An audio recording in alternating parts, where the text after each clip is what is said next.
If anyone has ever told you as a church musician that this is a ministry, not a job, I need you to hear me.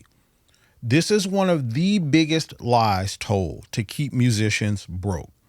In my 30 plus years of being a church musician, I've seen the good, the bad, the ugly, and the manipulative.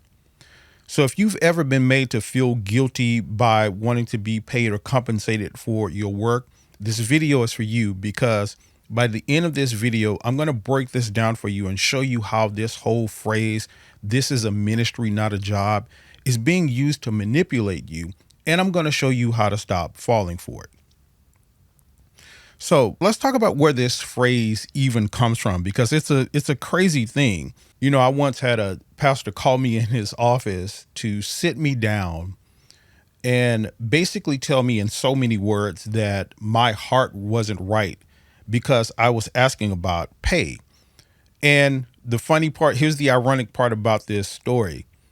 This was right after an appreciation service where the church gave him money. Of course, he got a salary from the church, but they were giving him money and gifts and all of that kind of stuff. But sat me down to basically tell me my heart wasn't right because I wanted to be paid for my time and I was asking about my pay. And it's crazy how this works, because it's not like this phrase comes from any sort of scriptural basis or anything like that. It came from people who benefit using you for your labor. And many of these churches really do confuse volunteering with working. See, as a volunteer, I can show up when I want to. With those things, I can set my own schedule. I can show up when I want to. If I'm showing up late, nobody's going to reprimand me or anything like that. But when you're working, as we do as musicians, or when you have a job, you have to show up on time. There's expectations. There's things that you have to meet. There's all of these things. And this is what we're doing as a musician, yet they want to paint it like it's a volunteer thing. So that's where this whole thing of ministry is. This is ministry, not a job. This is where it came from. Again, it came from people who benefit from using your labor. Now, let's get into how this lie is really keeping you as a musician poor, because this is something that's really important. So it's a cycle that happens that I kind of realized. So check this out. Let me know if you recognize this cycle. So here's how it happens. You're told it's a ministry, not a job. So what you do in return is you sort of lower your financial expectations, right? And then next in the cycle, what happens is they end up putting responsibility and more responsibility on you, and you kind of accept it in the name of ministry or doing it for the Lord, quote unquote, or whatever, right? And then the cycle continues. What happens there is you get praised, you get recognized, for your volunteer work, for your showing up without getting paid and all of this kind of stuff, but you get neglected financially. You watch all of the people, the pastors, all of the other leaders and all of this stuff around you get appreciated, get money, get salaries and all of that kind of stuff while you're neglected. And then what happens, and this is the detrimental part, you start to believe that asking for money for what you do, for your time and your work, makes you somehow less spiritual or makes you a bad person. And then before long, you start apologizing for just needing to eat. It's the craziest thing ever. And this is how this lie keeps us poor. It's really this whole cycle of a psychological thing that really keeps us poor. Now, speaking of psychological, let me talk about how this is also a psychological trap. This is the part that most of us musicians and just people in general really don't even think about. We don't really deal with this part of it, and it's the part that's hidden. So this is the part that I'm going to bring the light that you really need to see. So really what this comes down to is like this big guilt trip. And this is how it becomes a psychological manipulation tactic. See, they don't need to control you with the contract. That would be too much right. Put things in writing. This is what we're going to pay you. This is your expectations. They control you with guilt. They guilt you into doing what they want you to do. And how this becomes a psychological trap is it becomes a sort of identity crisis for you as a musician. See, you start to question yourself. You start to question your time, your energy, your effort. And most of all, you start to question whether or not what you're doing is right, whether or not what you're doing is okay. You know, you're putting in all of this time, you're rehearsing, you're training singers and choirs, and you're showing up for rehearsals and services, and you're doing all of these things, and you're doing them to the best of your ability, but you're guilted into questioning your value in doing that. That's the psychological trap. Hear me when I tell you this. This is super important. This psychological trap I have seen lead musicians, church musicians astray, like to the point to where their electricity and their lights get cut off at their house. They're trying to feed their children and take care of their families and do all of this kind of stuff, starving because they psychologically believe or have been made to believe in or guilted into believing that asking for money for what they do is somehow bad. And it goes even deeper than that because what happens is they'll get you by asking you for or telling you that you shouldn't want to get paid. They'll guilt you for that. But then they'll scoff when you go outside the church and start doing it for other people and getting paid for it. Oh, he's or she's in the world now and all of that kind of stuff. You cannot fall for this psychological trap that happens by being guilted with this phrase, this is a ministry, not a job. You cannot fall for this. This is something that's really important. The thing is, we've been taught to believe that wanting to serve and wanting to help and wanting to be of benefit and all of that kind of stuff means living in poverty. And that's just not the case. So let's talk about what the turning point in this was for me, because again, I talked about toward the beginning that there was a time where I kind of bought into this lie a little bit. Thankfully, it didn't last that long for me. But let me tell you what the turning point was. See, it was the moment that I realized that I was doing all of this stuff. I have, since I was 11, 12 years old, music has been my life. I've studied it. I've spent time. I've gone to school. I got a degree in music. I spent countless hours rehearsing, learning music, writing stuff, working with people, having people teach me, spending money, going to conferences, learning, all of this kind of stuff. And then I bring those talents to whatever church I'm at. I teach, I train, I do workshops, I do rehearsals, I do all of these services. I join in on meetings, I strategize with all of these people, with the board and all of this kind of stuff. I started realizing that I was doing all of this stuff and being guilted into believing that being paid for it was somehow bad. I was one of those people who had to worry about their electricity and lights being cut off and what my next meal was going to be. If I had to save this little $5 or $10 that I had to either get some food or put some gas in my car to make it to the next service that they were going to be requiring me to come to and not pay me for. It was when I realized I was doing all of that and not getting paid for it and still living in poverty. It just clicked in my mind like this is not right. This is not how this is supposed to be. And I woke up and I became bold and I started asking and demanding that I be paid for my time or I just wasn't going to do anything. So again, that's when it hit me that this thing was, I was not somehow less than. I was not somehow a bad person. I wasn't somehow less dedicated and less about serving people and stuff like that just because I wanted to be paid for my time. And now I'm no longer confused about that. And I haven't been confused about that for many, many, many years. Now, let's move into how to break free from this whole lie of this is a ministry and not a job. The first thing I want you to do is learn to negotiate what you want and negotiate terms up front. You got to be clear about that stuff before you do anything, before you show up for service, before you show up for rehearsal, some volunteer thing that they asking you to do. Hey, why don't you just come play and we'll check you out? No, we need to put some expectations in place before all of this happens. And you need to negotiate that stuff. And let me tell you why this is important. This is true in life. This is a big life lesson that you'll get from this.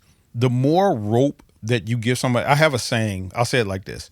The more rope you give someone, the more they want to be a cowboy. You give them an inch, they want to take a mile. I say that to people all the time. And what that means is the more you're willing to do without terms being met, the more they're going to ask you to do. See, this is how they get you. At first, it seems simple. It's like, hey, can you just show up for this service? It's only going to be 30-minute service. It's only going to be 45 minutes to an hour. Can you play for this? Yeah, we're only going to sing one song. Can you just do that? And then it's like they make it sound so simple, like you should want to do that for free, right? They'll get you to do that by manipulating you and telling you it's so simple. Then you get there. Of course, it never starts on time, never goes like they said it's going to go. It's going to last an hour and a half, 2 hours because some pastor or preacher was running late and all of this kind of stuff. And then after the service, they're going to call and thank you for being there. And then they're going to ask you, hey, how about next week? Can you do the same? Man, we really enjoyed you, such and such. Next week, can you do this? And it's like these little things that just build up over time. And at no point have you negotiated what the terms are. You see why that's important? So that's the first way to break free from this trap. Negotiate the terms of whatever you're going to be doing for them up front. If you're already in a situation where you're dealing with this and you're not just starting out at a church, act like you're starting today and go to those leaders and start that negotiation process where you're establishing your terms up front. Now, the second thing is, this is important. I mentioned contracts, and I'm a big advocate for contracts. Whatever you do, whatever those terms are you decide, whatever you decide that you're willing to do, you're willing to accept based on what they want you to do, put it in writing. I don't care how you do it. You can do it as something as simple as a text message or an email. I do recommend doing it as sort of an official agreement where you got like a Word document or something where both parties can sign. But even if you don't want to do that, it's an email. So you have a record, a trace of what the expectations are. And it doesn't have to, let me tell you, I don't know why people run from like contracts and agreements. This is something that's really simple. All you're doing, check this out. This is how it works. You sit down and have a conversation with them. And they say, hey, we want you to play on Sundays. And you say, okay, I can do this and I can do that. All you're doing when you're done with that meeting is sitting down and writing down everything was said. It's just like a recap. Just recap everything was said. Put it in the email. Say, hey, church leader, hey, pastor, bishop, whatever the case is. I just wanted to get in, writing what we talked about today. These were the notes. We talked about me paying this or me doing this and you paying this and stuff like this. This was the agreement. At that point, you got an agreement. You have an agreement on what those terms are. Put whatever terms that you agree upon in writing. Now, one of the things I'm doing to help you with that is I'm going to give you a contract template. This is a template that I use to this day in my negotiations with churches and other people. And it's a contract that helps make sure that everything is stated and that all parties involved, especially you, get paid fairly. And it's a free template. You can download it in the description of this video. So definitely check that out. Now, the next way to get out of this sort of psychological trap, and this one is really important. Hear me on this one. You got to detach yourself from the guilt that they put on you. Again, I talked about how they really psychologically groom you to think that getting paid makes you somehow bad. I'm empathetic to that. I know what it feels like to think and feel like that. I know you may be even listening to me now, questioning yourself. Man, can I do this? It doesn't really feel right. I want to be paid for my time. I want to be paid for my work. I do feel like I'm doing a lot and I'm not getting paid. And it does sometimes feel like I'm being taken advantage of, but I want to be a servant. I want to be a good person. I want to make sure I'm doing what it is I'm supposed to do. I know that's what you're thinking. A lot of people are thinking when you're listening to what I'm saying right now, because I thought it. I know how that works. But let me tell you, you got to start telling yourself that I'm worth my time. I've put in the time. I've put in the effort. I have skills that are valuable. Now, whatever church you may be playing for or may be at, they may not value you. And that may mean that you need to seek other places to, play at. I talked about that in the prior video where, we need to a lot of times understand when it's time to sever that relationship with a lot of these churches. And that may need to be the case. But again, the psychological part of it is you need to understand that this is who you are. This is your time. You are worthy of pay for what it is that the gift you've been giving these churches. And that's just the bottom line of it. You have to stand boldly in that. And you have to start that today. You have to start looking in the mirror and literally telling yourself, I'm worth it. I'm worth being paid. Now, I always have to give a little bit of a caveat with all of this kind of stuff because people will read or hear what I'm saying wrong. This does not mean that you need to turn into a butthole. It does not mean that you need to think everything is about money and that everything is about money now and you can't focus on serving and stuff like that. That is not what this is about. It's about having a healthy balance between those two things.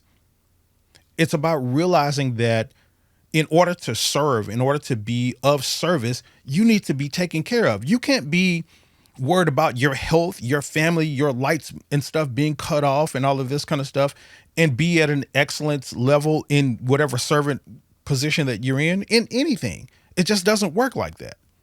So it's about having that healthy balance between those two things. I know I harped on this solution a little long, but it's one of the most important ones, breaking free of that psychological guilt. Now, as I just discussed, one of the most important things is learning to walk away. Some ministries, some churches, some of these places that we're at as musicians just simply don't deserve your time.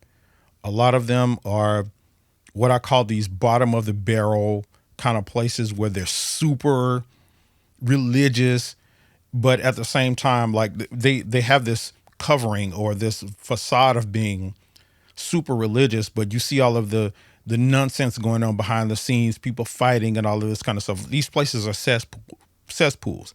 You need to get out of them. That's just the way it works. Break free of that stuff, and there's a little uncomfort involved in doing that. I will fully recognize that. It's not going to be comfortable. Break free, go somewhere else where your time, your energy, and your efforts are valued by those people. You don't need permission to do that. And if you do, here it is. This is your permission. Leave, go to some place where they value you. Now, another solution to this, all of this stuff is that you can build your own platform. This year that we're in and going into the new year at the time that you're watching this video, this is something that is extremely important for all church musicians and just musicians in general. Building your own platform to where you can have something like what you're seeing this video on now, where you can express your ideas, express your values, express your creativity, your musicality, and all of this kind of stuff. It's not about getting views and follows and likes and all of that kind of stuff, although that is a good part of it and that comes with it. Again, it's just about having that avenue so that you have a creative outlet. Here's the reason that this is really important. One of the things that I recognize is that a lot of musicians depend on these church jobs and these places that they're playing at church to be their sole sort of source of inspiration and talent and learning and all of that kind of stuff.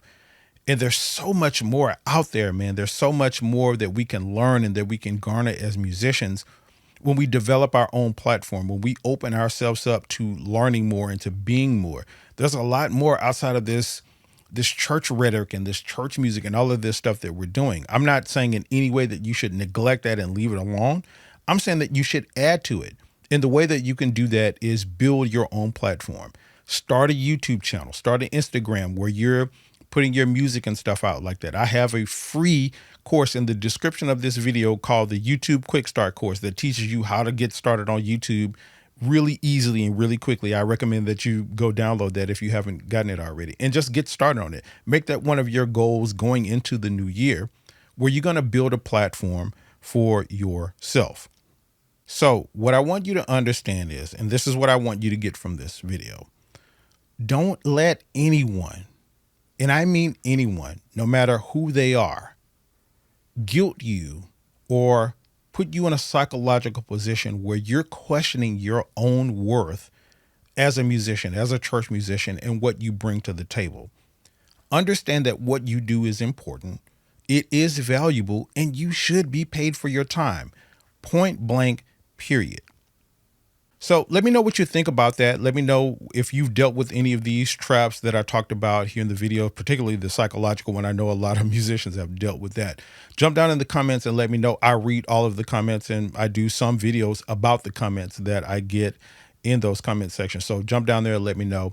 In the meantime, if you haven't seen part 1 to this video that I'm doing on church musicians, it's here. You want to check that one out right now. It's a really important video. And stay tuned for the part 3 of this video series coming really soon. And I'll see you in the next video.